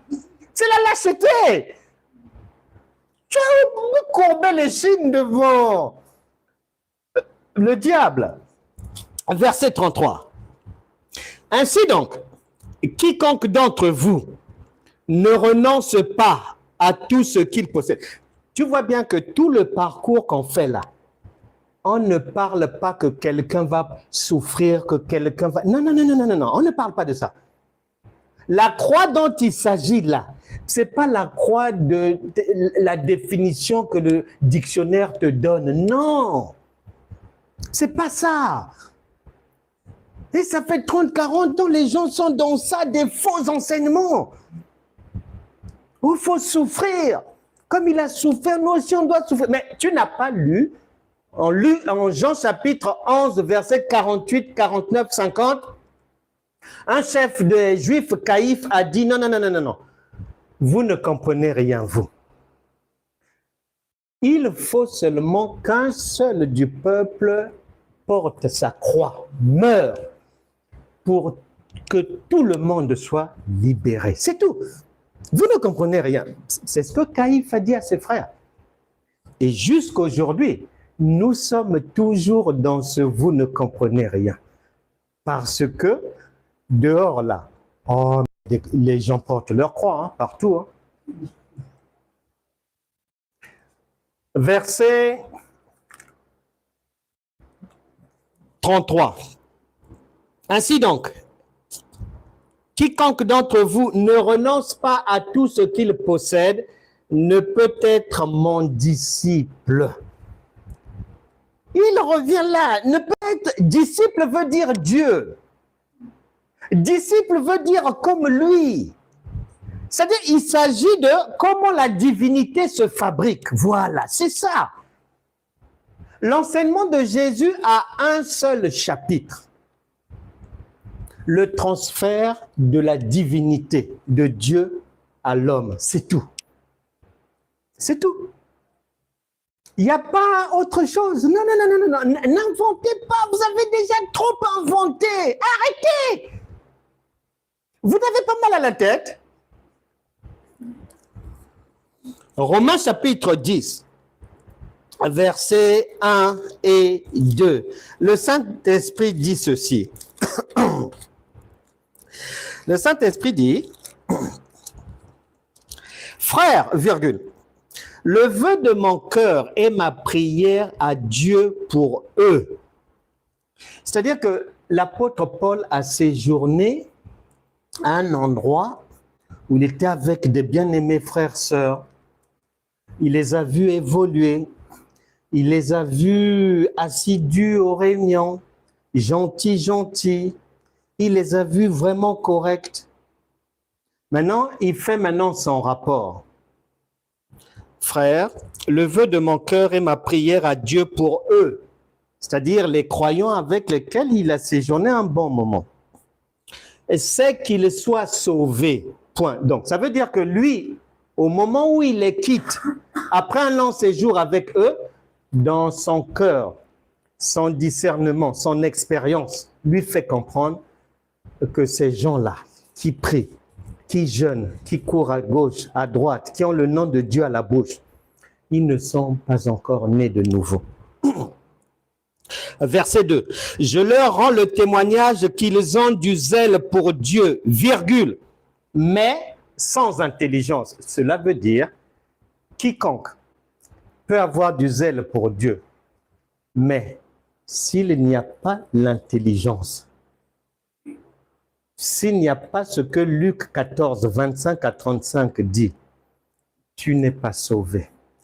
Ton avenir est en péril. Et tu n'es pas des nôtres. On ne sait même pas si tu es... Oui, on t'a vu dans la rue, mais personne ne t'a vu traverser le portail. On ne sait même pas si tu es dans le poulailler, on ne sait pas. On ne sait pas là où tu es. Verset 34. Il est dit ceci, Luc 14, 34, ouais. Il est dit, le sel est une bonne chose, mais si le sel perd sa saveur, avec quoi l'assaisonnera-t-on? Écoute, ici, on te rappelle les objectifs. C'est la divinité. Revêtez-vous de Christ, donc c'est-à-dire devenez Dieu.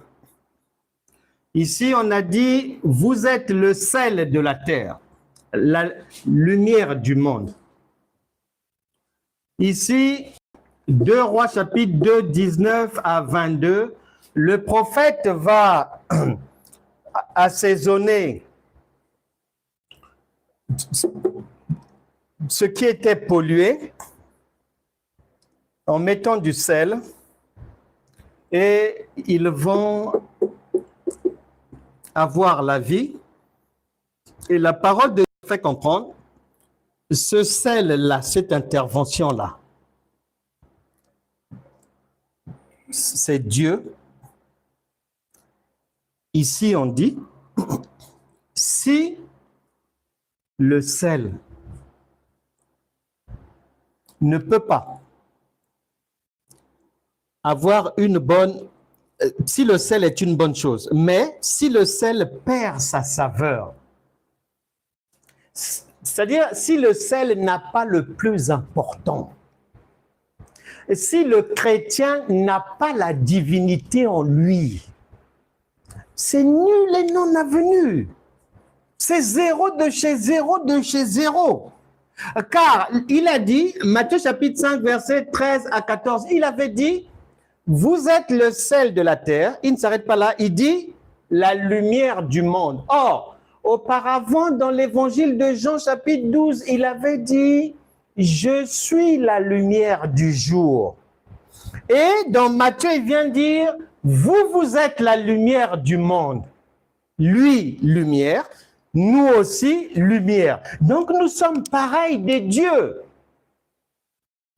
Maintenant, si le sel n'a pas la saveur, c'est-à-dire si le chrétien n'a pas ce qui fait de lui Dieu, n'a pas ce qui donne envie aux autres de suivre son Dieu, de faire confiance à Dieu, Et s'il n'a pas les preuves que Dieu guérit, que Dieu délivre, mais qui va le suivre?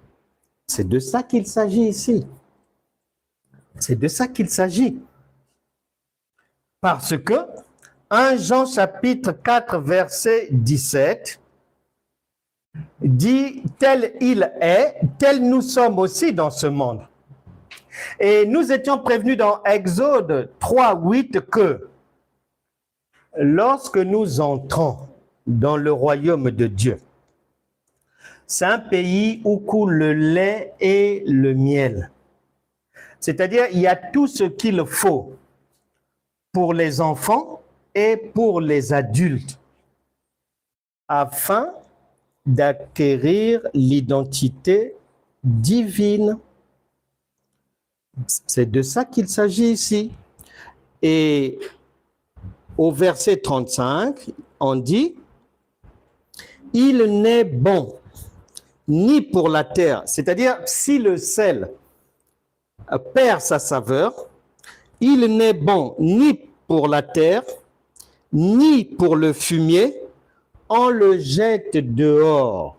Que celui qui a des oreilles pour entendre, entende. C'est-à-dire, si celui qui se dit né de nouveau, si celui qui se dit disciple de Jésus, si celui qui se dit que il est une nouvelle créature, 2 Corinthiens chapitre 5 verset 17, si celui qui se dit que il est revêtu de Christ, si il n'a pas la divinité en lui, ça n'a aucun sens. Ça n'a aucun sens. Ce qui veut dire au verset 35, il est en train de dire, si vous ne pouvez devenir Dieu, c'est-à-dire avoir la nature divine, parce que c'est un Dieu qui peut tout faire et à qui rien n'est impossible. Si quelqu'un ne peut pas, un chrétien, ne peut pas devenir Dieu, un disciple, devenir comme son maître. Jésus a même dit, Jean chapitre 14, verset 12, que ce que j'ai fait là, c'est rien. Vous ferez de plus grandes œuvres que moi. Mais comment veux-tu faire déjà les mêmes œuvres que lui si tu n'es pas Dieu? 1. 2. Lui dit qu'il est prévu que tu fasses plus que lui. Mais comment tu peux aller faire plus que lui si tu n'es pas au moins ce qu'il est, Dieu? C'est là où les chrétiens sont perdus, complètement égarés. Vous ne pouvez ni vous aider vous-même, ni aider les autres. Et s'il n'y a pas la divinité, tu ne peux pas t'aider toi-même et tu ne peux pas aider les autres. C'est pour ça que les chrétiens forcent. On fabrique des choses, on fabrique des programmes, des soirées pyjama, on fait des bricoles, on essaie de copier là, on essaie de voir. Et, la femme peut dire au pasteur, « Ah, mais j'ai vu quelque chose là-bas. Mais dimanche, tu as prévu quoi? Oh, je ne sais pas. Ah, mais je suis passé quelque part là. Ils font une soirée pyjama. Ah, soirée pyjama? Quand? Ah, ils font ça de temps en temps. Telle soirée. Bien. Mais pourquoi pas nous? Ah, mais bonne idée, nous aussi. On va faire une soirée pyjama. Bon, mais ça, c'est pour le week-end. Mais maintenant, mais les matins, on va toujours rester comme ça. Parce que j'ai vu, en me promenant sur TikTok, là, il y a beaucoup d'églises qui font maintenant des prières le matin et tout. Oui, mais si on fait des prières, quel nom on peut attribuer à ça? Mais donc, Job, j'avais lu un jour commandé au matin. Oui, c'est bon. Faites la fiche.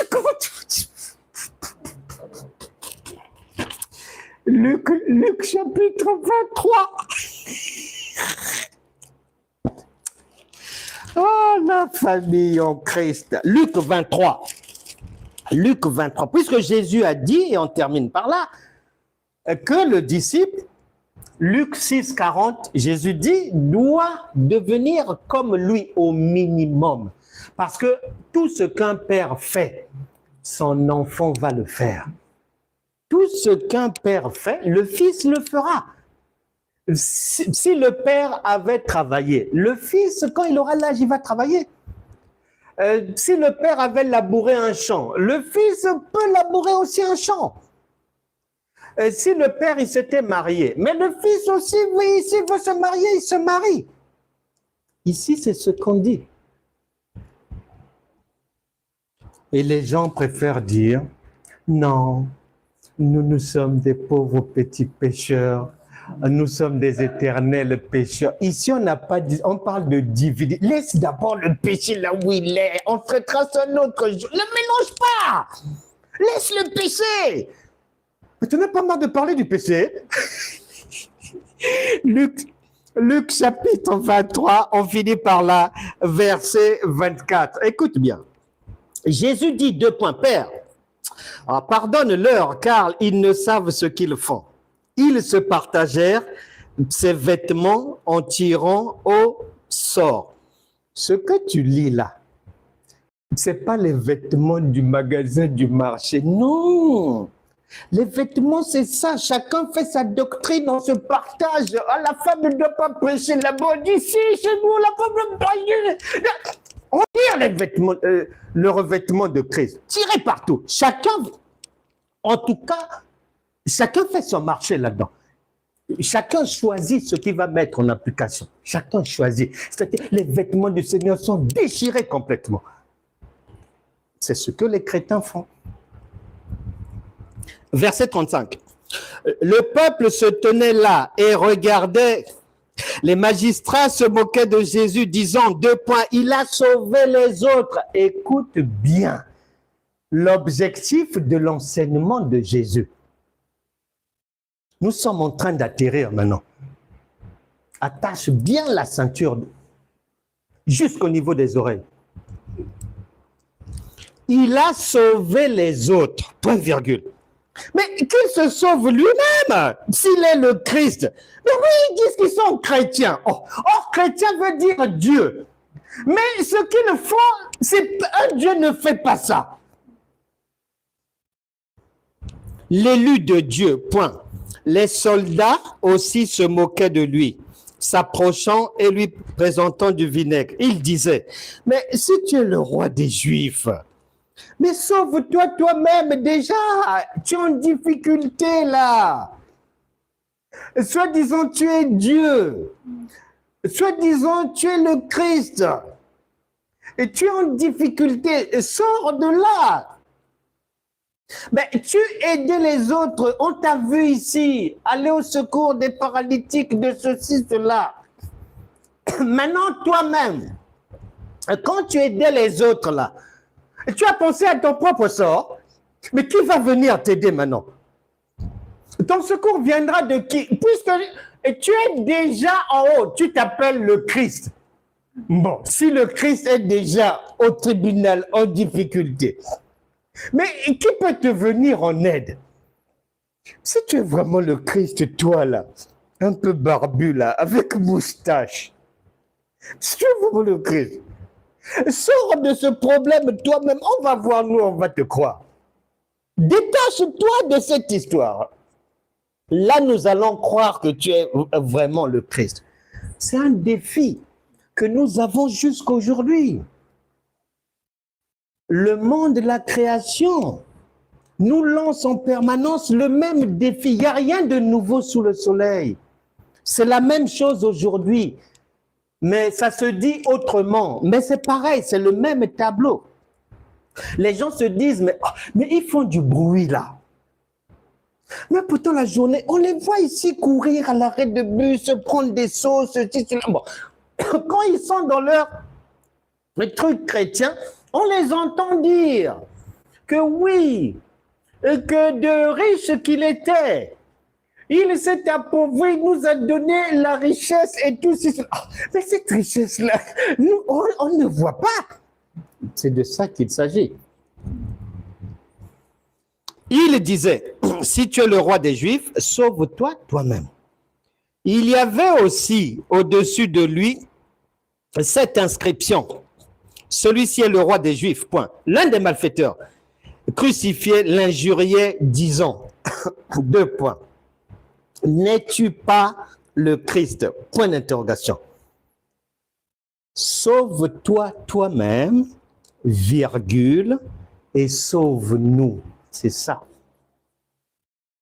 Vous ne pouvez ni vous aider vous-même, ni aider les autres si tu n'es pas Dieu.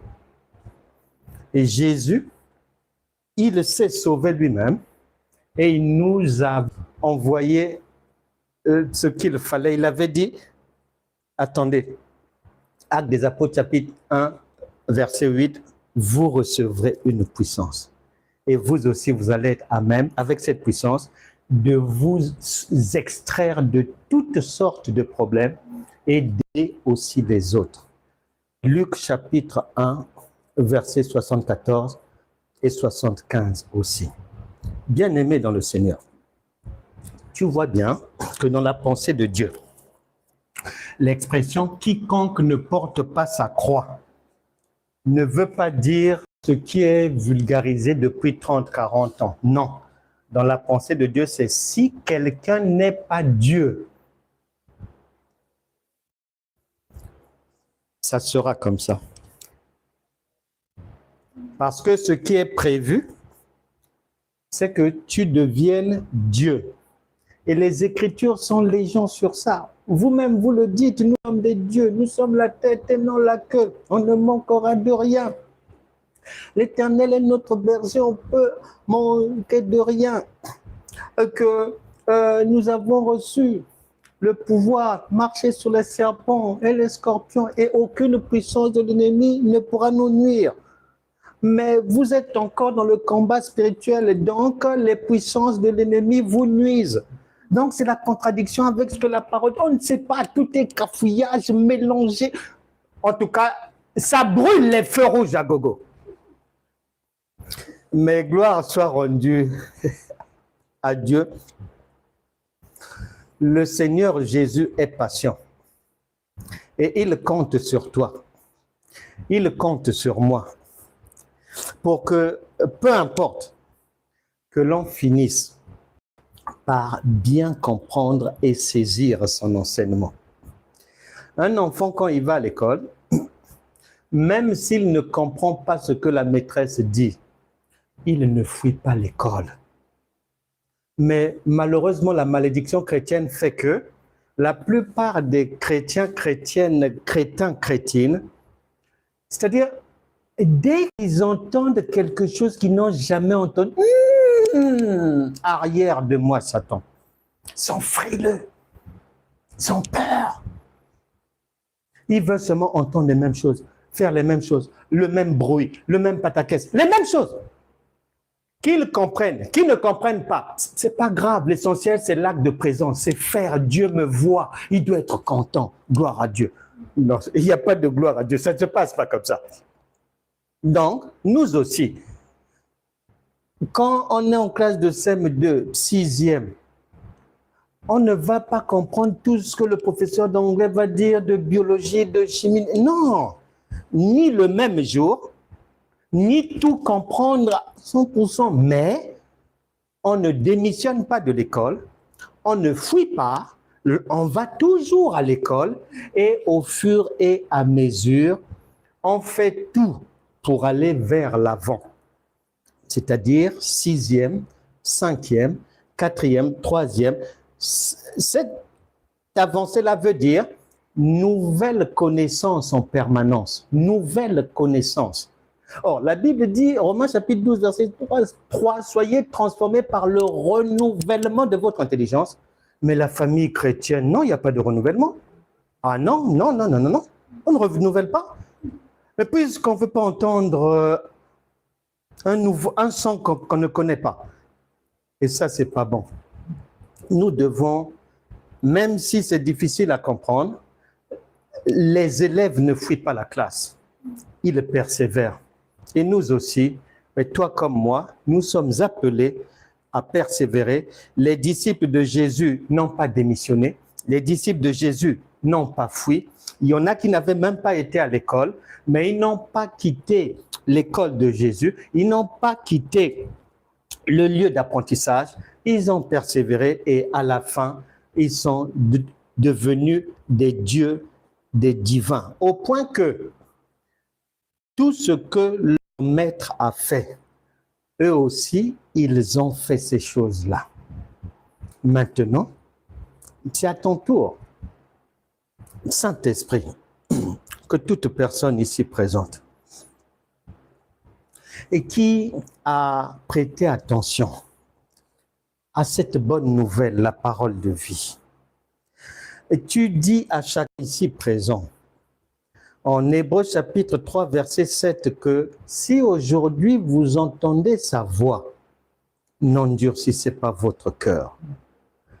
Saint-Esprit, que toute personne ici présente, avec un cœur ouvert, avec un esprit non entêté, avec un cou non raide, avec un cœur bien disposé, que toute personne qui a écouté, qui a compris, qui en a gardé une connaissance qu'elle va mettre en pratique, qui a cru en cette bonne nouvelle, tu reçois d'abord le pardon de tes péchés. Ensuite, si tu n'étais pas encore croyant et que cette bonne nouvelle a été bien reçue dans ton cœur, tu as l'opportunité de nous rejoindre dans le royaume de Dieu afin que toi aussi tu deviennes un divin pour que ta vie change complètement, pour que les heures sombres que tu avais connues puissent s'arrêter aujourd'hui. Si tu es là et que tu es dans cette posture, tu es le bienvenu parmi nous, les gens de la maison de Dieu. Toi aussi reçois le pardon de tes péchés. Que toute personne qui était malade à son réveil ce matin, par la foi, reçoit la guérison divine. Lève-toi et marche maintenant. Que toute personne qui souffre des yeux reçoit la guérison. Que vos yeux s'ouvrent, que la cécité s'arrête, que les sourds entendent, que toute personne qui avait du mal à dormir, étant persécutée par les démons, par des choses étranges, que ces puissances du mal te quittent à partir d'aujourd'hui. Reçois maintenant la grâce de Dieu pour comprendre les Écritures, pour les interpréter, pour recevoir la lumière et être toi-même aussi une lumière. Car le Seigneur avait dit, le concernant lui, qu'il est la lumière du jour, et te concernant toi, que tu es la lumière du monde. Tes enfants t'attendent pour bénéficier de ta lumière. Tes collègues attendent ta divinité. Ton conjoint attend l'explosion de ta divinité. La société attend. Romains chapitre 8 dit que oui, tout le monde attend, la création attend jusqu'à présent la révélation des fils de Dieu, c'est-à-dire leur divinité concrète.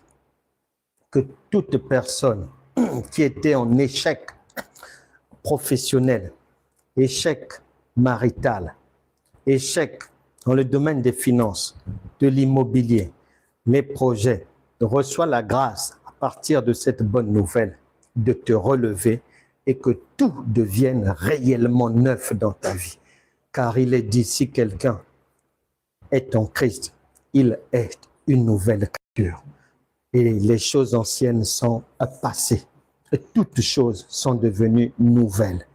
Plus d'insomnie pour toi, plus d'échecs, plus d'erreurs, plus de blocages, plus de sécheresse financière, plus de difficultés administratives, plus de tracasseries devant les tribunaux, plus de vie hôpital, maison, radiologie, docteur. Non, non, non, non, ça s'arrête aujourd'hui. Que la grâce de Dieu inonde votre corps, votre âme, votre esprit, votre cœur, et que vos enfants soient les bénéficiaires de cette grâce aussi. Tout enfant malade dans une maison, peu importe le nom de la maladie, reçoit la grâce divine pour marcher, pour te relever, pour aller à l'école, pour finir tes études. Que tout enfant ou adulte avec des idées noires, des pensées suicidaires, que ces idées vous quittent, que ça soit annulé maintenant au nom de Jésus. Qu'une mère qui souffre parce que son enfant est en échec scolaire, parce qu'elle ne comprend pas, l'enfant ne veut plus aller faire les examens, parce qu'elle ne comprend pas, l'enfant a rejoint des mauvaises compagnies, que la résurrection soit réelle désormais dans votre vie, dans votre maison, et que les cœurs des enfants reviennent vers les parents. Que la grâce de Dieu accompagne tous ceux qui sont en formation, en recherche d'emploi, tous les étudiants qui ont des examens. Nous sommes en fin d'année académique. Que le doigt de Dieu, pas d'un homme, que ça soit le doigt de Dieu qui corrige vos copies, que votre réussite soit déjà établie au nom de Jésus. Amen. Voilà les amis, nous sommes arrivés au bout du bout. On a fini de porter notre croix. N'oubliez pas d'aller vous abonner sur YouTube, de partager. Et il est dit que la répétition est la mère des sciences. Il faut réécouter. On ne comprend pas déjà que c'est un mystère. Et quand on n'est pas habitué à être sur les vraies avenues, à emprunter les bonnes rues, eh ben, on est un peu perdu. Et pour se retrouver, pour retrouver ses esprits, il faut s'asseoir, écouter, et vous allez mieux connaître le pays. Que Dieu vous bénisse vraiment. Si vous avez des questions à me poser, des messages à envoyer, vous pouvez écrire demande de prière, de conseil, ou quelqu'un qui veut écrire un livre, tu as un projet, tu m'écris en tant qu'éditeur, je t'accompagnerai dans le projet pour publier ton livre. Merci beaucoup pour les cadeaux et grâce et bénédiction à vie à tous nos mécènes qui soutiennent ce travail, qui soutiennent ce ministère. Vous aussi, vous pouvez rejoindre mais ces gens-là, les coordonnées bancaires sont sur YouTube et Facebook. Et la Bible déclare en 2 Corinthiens chapitre 9, verset 7, que celui qui donne le fasse librement, sans contrainte ni tristesse, car Dieu aime celui qui donne avec joie. On se retrouvera dans la semaine en matinée TikTok avant de retrouver le tableau dimanche. Il y a un devoir sur la table, n'oubliez pas devoir 47. Voilà, que Dieu vous bénisse avec vos familles, vos parents, soyez bénis, nous vous aimons. Ciao.